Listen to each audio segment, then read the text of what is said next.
Yo guys, welcome back to a brand new video. Today, we're going to go ahead and talk about how you should be performing in bounty games. Public bounty games these days are an absolute mess. It's always kind of been that way, but it feels like Season 27 has brought a lot of players back to Diablo 3, and a lot of these players seem to have no idea what they're doing in public bounty games. Now, I don't really run a ton of bounties. However, when I do go into them, it seems as if 1 in every 10 runs actually has another player in there that seems to know what they're doing and is actually performing at the level that they should be. So let's go over a few things that you can do to improve your game in bounties and make sure that you're going at an appropriate speed and contributing enough to the group. The first thing we'll talk about is picking your own act. Generally speaking, players are going to go into acts 1 through 4 at the start. Act 5 is typically done at the end. When people finish their act, they're going to move over there and start completing that act. In a perfect world, we would all finish our acts at the same time, and then we would all move to Act 5 and get all the bounties done really quickly. But in real life, that is not how it works, especially in these public bounty games. Generally, I'll clear my act, move on to the next act, and I typically end up clearing both of those acts, and sometimes other acts that other players are responsible for are still not done. So pick any act that you want to, just make sure that you've got your own act. This adds some level of accountability where other players can tell how much you're contributing to the group. If you're splitting acts with other players, it almost seems as if you're kind of trying to mask how much you're doing versus how much somebody else is doing. It also just makes sure that we're staying out of each other's way and that we're not doubling up on any bounties on accident, which just wastes time. Okay, so the next thing that we'll talk about, when you finish your act, do not grab the bounty bag. When you run out and you see Tyrael here, you're not going to want to talk to him, because if you pick up that bag, other players who are running bounties that may have a full inventory are going to lose the bag. It's going to drop on the ground and there's a chance that they will not see it fall there. It's generally just considered poor manners to actually just go and talk to Tyrael the moment you finish your act. Make sure that all bounties and all acts have been completed, at which point each player should be completing the quest for the bounty bag in the act that they did. And then one other player is just going to have to go to the other act that hasn't been picked up yet. But in most of these games, it feels like I'm doing 10 to 12 bounties and clearing, about 2 full acts, maybe even a little bit more. And even after all that, it feels like I'm the one that has to go and talk to Tyrael in each act and pick up the bags. The truth is that I'm really not that good of a player. So it seems strange to me when I go into these games that I'm always clearing 10 to 12 bounties. Realistically, if you're not clearing 6 bounties in total in a public game, you're not contributing enough. You're really not doing your part unless you've cleared at least 6. So let's go ahead and dive in and talk a little bit about how you can make sure that you're going to contribute enough when you go into one of these games. Alright, so the first thing that you're going to need to do is have a character that is built for doing Torment 16 content. The Fist of the Heavens Crusader is a great example of this. I've got the Norvald set so that every time I'm killing enemies, I'm reducing the cooldown of my steed charge. This will also make the steed charge last longer. So basically, the whole purpose of this build is to just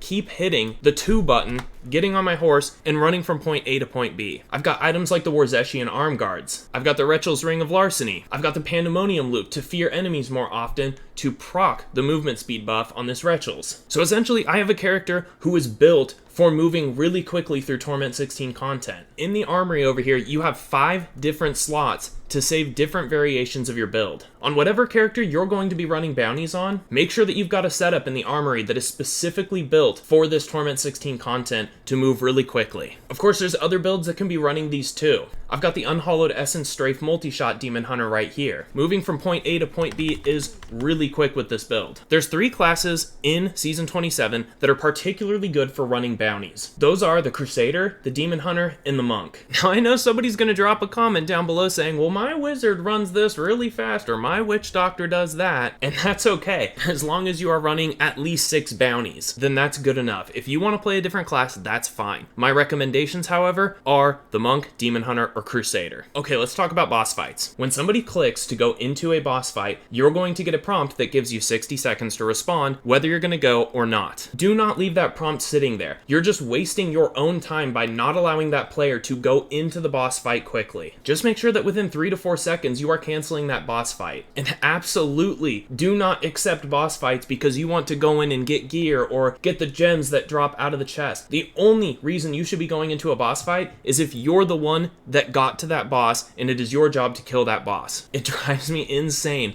when another player in the game accepts a boss fight and leaves in the middle of their bounty because they want to get the loot or whatever drops out of the chest. That is such a bad-mannered way of playing this game, and it is not going to make you any friends. And on that note, leaving a bounty when you are in the middle of it is one of the worst things that you can do. Absolutely make sure that you have finished a bounty before you leave that area. What's going to happen is you're going to leave and somebody else is going to go into that bounty because they're going to see that it's not done. The problem is that when that second player goes in, the quest markers that are on the screen, the yellow arrow that tells you where to go to complete the bounty, is not going to be there. I've played Diablo 3 since the launch date, and if that arrow is not there, there's a lot of different bounties that can get me pretty confused and I do not know where to go. Maybe that's a personal problem, but if I don't know it and I've played this game pretty consistently since the launch date, I'm guessing the average player who's going to go in there is not going to know where to go, and it's just going to take a long time to figure it out. Alright, so to wrap up this video, I'm going to say something that I have said several times on this channel before. Bounties are a nice way to mix up what you're doing in the game, but generally speaking, they are not the most efficient way to be playing the game. So if you're just playing Diablo 3 because you want to get some good gear, then bounties are a great way to do that. But if you want to be competitive and you want to push for a spot on the leaderboards, you should not really be spending much time, if any, doing bounties. Doing greater risks for a substantial amount of time versus doing bounties for a substantial amount of time, there's going to be a big power difference between those two characters. The one that did the greater rifts is going to come out a lot stronger by the end of the season when it's time to push. But it's certainly okay to do a healthy mix of both. So hopefully this video has at least helped somebody out. What I'll go ahead and do is I will drop links down below in the description to both the unhollowed Essence Demon Hunter build for Torment 16, as well as the Fist of the Heavens Crusader build. Unfortunately, I don't have a guide for a Torment 16 Monk out yet, but hopefully one of these two builds is helpful to you. If you have any tips or tricks for players who are running bounties, go ahead and drop a comment down below and share it with the community. As always, folks, I genuinely appreciate you for watching. Take care, and we'll see you on the next one.